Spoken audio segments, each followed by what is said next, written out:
Hello welcome guys. Samsung Z trifold എന്ന് പറയുന്ന സാംസങ്ങിൻ്റെ ആദ്യത്തെ ട്രൈഫോൾഡ് മൊബൈൽ ഫോണിൻ്റെ സെയിൽ കൊറിയയിൽ സ്റ്റാർട്ട് ചെയ്തിരിക്കുകയാണ്. ഇന്ത്യൻ റുപ്പീസ് 2,20,000 റുപ്പീസാണ് ഇതിൻ്റെ റേറ്റ്. 5 മിനിറ്റ് കൊണ്ടാണ് ഫോൺ മൊത്തം വിറ്റ് തീർന്നത്.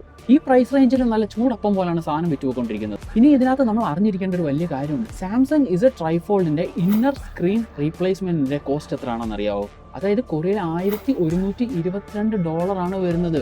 Indian rupee 1,00,000 rupees. ഇന്ന് വരെ ഉള്ളതിൽ സാംസങ്ങിന്റെ മോസ്റ്റ് എക്സ്പെൻസീവ് സ്ക്രീൻ റീപ്ലേസ്മെന്റ് ആണ് ഇസഡ് ട്രൈഫോൾഡിൻ്റെത്. പക്ഷേ നമുക്കറിയാമല്ലോ നമ്മൾ എന്തിനെ പറ്റിയാണ് സംസാരിക്കുന്നത്. ഇതിന്റെ ഡിസ്പ്ലേ എന്ന് പറഞ്ഞാൽ 10 ഇഞ്ച് സൈസ് ആണ്. അതായത് ഒരു ടാബിന്റെ വലിപ്പമാണ് ഇതിനുള്ളത്. ഇതിന് വന്നിരിക്കുന്നത് ഡൈനാമിക് അമോലെഡ് 2X ആണ്. 120 ഹെർട്സ് റിഫ്രഷ് റേറ്റ് ഉള്ള ഡിസ്പ്ലേ ആണ്. സോ ഈ ഡിസ്പ്ലേയുടെ റീപ്ലേസ്മെന്റ് 1,00,000 എന്ന് പറയുന്ന അത്ര സർപ്രൈസിംഗ് ആയിട്ടുള്ള കാര്യമൊന്നുമല്ല. ഇനിയാണ് ഇവിടെ ഡിസ്കൗണ്ട് തരാൻ പോകുന്നത്. അതായത് സാംസങ്ങിന് ഓൾറെഡി അറിയാം അവരുടെ ഹയസ്റ്റ് സ്ക്രീൻ റീപ്ലേസ്മെന്റ് കോസ്റ്റ് വരാൻ പോകുന്നത് ഈ ഫോണിനാണെന്ന്.